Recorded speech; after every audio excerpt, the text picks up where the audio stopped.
Jadi teori yang dibangun Prof. Edi dan disampaikan di podcast nasional, dan dia sangat sadar gitu ya, pertanyaan yang dilempar oleh host itu sangat penting, jawabannya selalu ngelantur, nggak sesuai dengan fakta di lapangan. Aku penasaran motivasinya apa gitu, kenapa teori-teorinya seperti ini.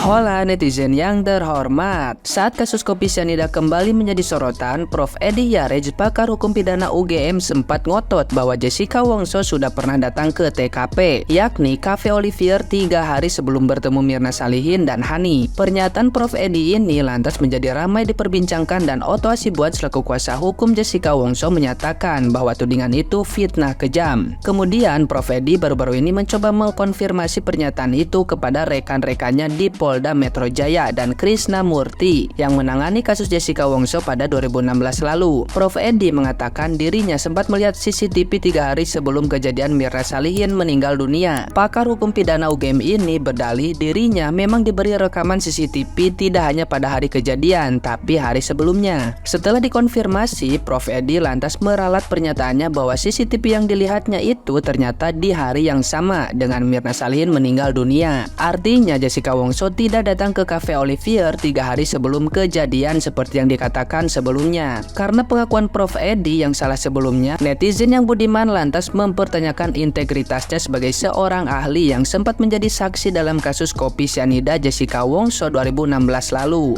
Mereka juga menyoroti tutur kata Prof. Edi Yarej yang terbata-bata ketika meralat pernyataannya tersebut. Nah, gimana nih menurut netizen yang maha benar? Silahkan berkomentar ya. Gua ngerasa malu ketika gua tahu ternyata di Indonesia ini gua punya seorang Wamenkumham, seorang profesor ya kan, S3, tapi orangnya seperti itu gitu loh. Membangun sebuah fitnah besar, menyampaikan fakta-fakta yang tidak real gitu, mengeluarkan statement-statement yang di luar dari konteks, menyampaikan sesuatu hal dengan tegas padahal itu tidak ada sebenarnya, tapi dibikin seolah-olah wah itu emang bener kayak gitu. Kenapa bisa seperti itu? Itu sebuah pertanyaan. Ini Wamenkumham loh, bukan orang biasa, S3 loh, profesor gitu. Itulah kenapa gue berstatement kalau ini profesor emang pasang badan all in banget nih sama kasusnya Jessica ini. Itulah alasan kenapa gue bilang kalau profesor ini emang udah pasang badan all in banget sama kasus Jessica ini. Gue nggak tahu nih siapa sih sebenarnya yang dia lindungin, ataupun apa yang dia lindungin gitu, atau apa yang dia dapet gitu dari ini sampai ngefitnah Jessica tuh 2 kali. Yang pertama tuh soal 3 hari sebelum kejadian Jessica udah ada di Indonesia padahal si Jessica di Aussie, dan ini dia bilang kalau seandainya si Jessica itu kerja di bagian farmasi gitu. Padahal kan udah jelas gitu kan. Kita tahu kalau si Jessica ini kerja di ambulan gitu, kagak ada hubungannya sama farmasi gitu. Ya lagian pun kalau farmasi kan jual obat-obatan bukan jual racun gitu. Lantas apa yang kita dapat dari kasus ini? Kesimpulan apa gitu? Yang pertama adalah ketika menghapus barang bukti, mengkontaminasikan barang bukti, melenyapkan barang bukti, merekayasa barang bukti, itu adalah hal yang wajar di dunia hukum menghukum di Indonesia. Yang kedua adalah hukum itu adalah cocok logi, asumsi, insting, bukan berdasarkan data fakta kenyataan ataupun secara ilmu pengetahuan. Dan apabila itu saintifik, tidak bisa digunakan alih-alih yang saintifik, nyata, bener, sesuai data dan fakta. Jadi ya semua tuh asumsi doang gitu, asumsi, insting, asumsi publik digabungin terus bisa dihukum tuh orang gitu. Terus warga sipil nih boleh nih nyimpan bukti. Siapa? Ayahnya bisa nyimpan bukti video sepenting itu. Nah keluarnya kapan? Tahun 2023, berarti udah 7 tahun disimpan. Ya pada dasarnya kita ini netral ya. Kita nggak dukung A, nggak dukung B, cuma kita pengen tahu sebenarnya siapa sih pelaku sebenarnya. Kita cari itu celahnya gitu. Mau gerasi nggak mungkin, karena Jessica nggak akan mau gerasi karena dia mengakui kalau seandainya dia tidak melakukan hal itu. Kenapa dia harus mengaku gitu? Kalau PK ya kan bisa, tapi harus ada bukti-bukti terbaru. Cuma masalahnya bukti-bukti ini bukti lama masih. Cuma bukti lama yang keluar gitu. Bukti lama yang ditolak dulu gitu. Kira-kira harus ngapain ya? Aku bener-bener bingung kenapa Prof. Edi sering banget melontarkan kalimat-kalimat yang tidak sesuai dengan fakta di lapangan. Dan ini bukan cuma sekali 2 kali ya. Ini podcast Prof. Edi yang terbaru tayang 2 hari lalu. Kalian bisa tonton podcastnya. Dia bilang Jessica itu kerja di perusahaan farmasi. Padahal Jessica tidak bekerja di perusahaan farmasi selama di Australia. Jessica Wongso bekerja di perusahaan ambulans. Perusahaan ambulans sama perusahaan farmasi itu 2 bidang yang sangat berbeda. Dan ketika Jessica Wongso bekerja di perusahaan ambulans pun dia itu sebagai seorang desain grafis ya, ngedesain. Teman-teman tahu kan desain grafis tuh ngapain aja. Jadi sama sekali nggak ada hubungannya sama pertanyaan yang dilempar oleh host, bagaimana Jessica bisa mendapatkan cyanida. Salah satu teori yang dibangun oleh Prof. Edi adalah karena Jessica dianggap bekerja di perusahaan farmasi selama di Australia sehingga lebih mudah untuk mendapatkan racun. Ngaco banget ya. 1, Jessica tidak pernah bekerja di perusahaan farmasi tapi di perusahaan ambulans. 2, kalaupun Jessica bekerja di perusahaan farmasi baik di Indo ataupun di Australia, cyanida itu tidak dijual di perusahaan farmasi. Kalian sekarang ke apotek deh, tanya mau beli cyanida atau potas,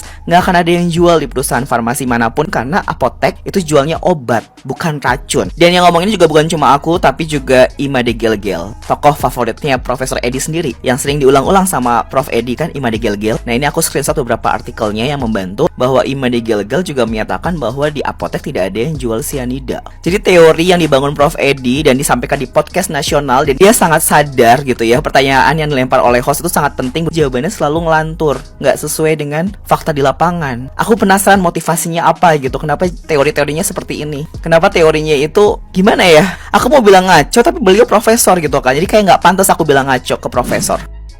Ya makanya sekarang udah terlanjur viral ya. Jadi kalian kalau pinginnya istilahnya nama kalian bersih ya, untuk kasus ini harusnya dikaji ulang ya, untuk polisian, untuk kejaksaan, untuk para hakim. Kalau kalian pingin nama kalian, misalkan kalau bener-bener kalian tidak ada konspirasi atau permainan di balik kasus ini, kaji ulang dong ya, biar nama kalian bersih lagi. Sekarang terlanjur nama kalian sudah busuk di mata masyarakat, di mata netizen ya. Kasihan nanti turunan keluarga kalian yang jadi korban ya. Kaji ulang lagi kalau benar-benar kalian jujur, kalau tidak ada keberpihakan ya. So, saya akan dukung kalau misalkan kasus ini digelar kembali, digelar ulang, biar clear semuanya, oke? Biar clear, biar nggak ada yang salah paham. Soalnya dalam kasus ini cacat hukum menurutku ya, jadi nggak ada 2 alat bukti, sama nggak ada yang lihat saksi langsung gitu. Ini cacat ini hanya menurut insting hakim aja, keyakinan hakim itu nggak bisa jadi acuan untuk memvonis seseorang. Untuk memvonis seseorang itu minimal ada 2 alat bukti yang kuat dan saksi mata yang kuat yang melihat langsung. Kalau hanya berdasarkan keyakinan, itu menurut aku cacat ya, nggak kuat. Itu harusnya dibebaskan si Jessica, karena menurut para ahli yang udah kompeten seperti dokter Jaja, Mirna itu matinya bukan diracun tapi karena asam lambung ya, karena minum kopi yang Vietnam itu yang strong. Nggak tahu ini kesalahannya apa, kopinya mungkin kadaluarsa atau gimana, kan kita nggak tahu juga. Orang bener nggak ada cyanida kok di tubuhnya si Mirna pas dokter Jaja 70 menit itu ya, pas meninggalnya si Mirna itu. Dan mukanya juga kan nggak red cherry, jadi biru. Kalau yang kena cyanida itu kayak orang yang kena cyanida itu biasanya kan terang benderang merah gitu, merah red cherry kata si dokter. Menurut dokter Jaja yang sudah ahli forensik selama puluhan tahun, itu sudah berkali berinternasional, jangan diragukan, jangan sotoy ya Prof. Edi ya. Kaji ulang kalau kamu pingin nama kamu bersih, jangan istilahnya ini dibiarkan terus menerus, nanti kalian juga yang rugi, negara ini juga yang akan hancur. Namanya citra peradilan di Indonesia itu citranya nanti buruk di mata internasional ya. Kaji ulang lagi aja semua, panggil semua yang terlibat pada gelar ulang kembali, biar netizen itu menyaksikan langsung kejanggalan-kejanggalan yang ada di kasus ini gitu loh. Ayo dong Pak Krisnamurti, buka ulang kembali, jangan diam, jangan menghilang, buka kembali kasus ini PK2. Aku yakin bakal banyak hal-hal yang baru, temuan baru, atau hal yang salah diperbaiki. Banyak kesalahan ini, jelas singkong bagi-bagi amplop sih. Ini human error semua, demi ini cuan ya. Kalau pingin nama kalian bersih kembali, ayo gelar ulang kembali, kaji ulang ya, biar semuanya clear, biar kalian itu nggak disalahkan sama netizen seluruh dunia mungkin ya. Kasihan loh nanti yang nanggung itu keluarga-keluarga kalian, saudara-saudara kalian. Ayo kita fair-fairan aja, siapa yang salah, siapa yang gak bersalah di dalam kasus ini. Kalau menurut aku pengadilan kemarin itu kayak apa ya, kayak sendiar drama aja, kayak drama yang sudah menetapkan si Jessica pelakunya. Jadi kayak drama Korea gitu, sudah disetting sedemikian rupa si Jessica yang harus jadi pelakunya. Bisa saja kan suaminya, bapaknya, atau kembarannya, atau temannya si Hani. Kalau motifnya nggak jelas, ngapain sih? Kalau si Jessica itu menurutku motifnya nggak jelas kan. Yang motifnya jelas mungkin bapaknya, katanya yang dapat asuransi 69M. Itu motifnya jelas. Oh bener-bener misalkan ya singkong, dia dapat cuan gede dengan kematian anaknya. Kalau si Jessica dapat apa? Coba pakai insting, pikir dapat apa si Jessica bunuh si Mirna. Netizen sekarang nggak bodoh ya, pintar-pintar. Banyak dikait-kaitkan kelakuan si Jessica waktu di Australia. Ngapain? Nggak ada kaitannya, nggak ada kaitannya. Celana si Jessica dipermasalahkan loh. Terserah dia dong, mau celana mau dibuang kayak mau dibakar kayak. Ini dicurigai juga. Human error semuanya. Saksi ahli yang kompeten malah nggak dipakai, diabaikan sama si hakim tua bangka, tapi malah lebih merajuk sama CCTV, lebih percaya sama CCTV. Uang si hakim jadi error, nggak dibeli tuh kasusnya berapa mungkin 400 juta. Gue berhak dong, insting, firasat gue sih gitu. Kalian juga pakai insting kan waktu memponis? Iya, buka kembali kalau kalian pengen bersih nama kalian, khususnya si Prof Edi tuh udah banyak fans, sekarang malah jadi haters loh.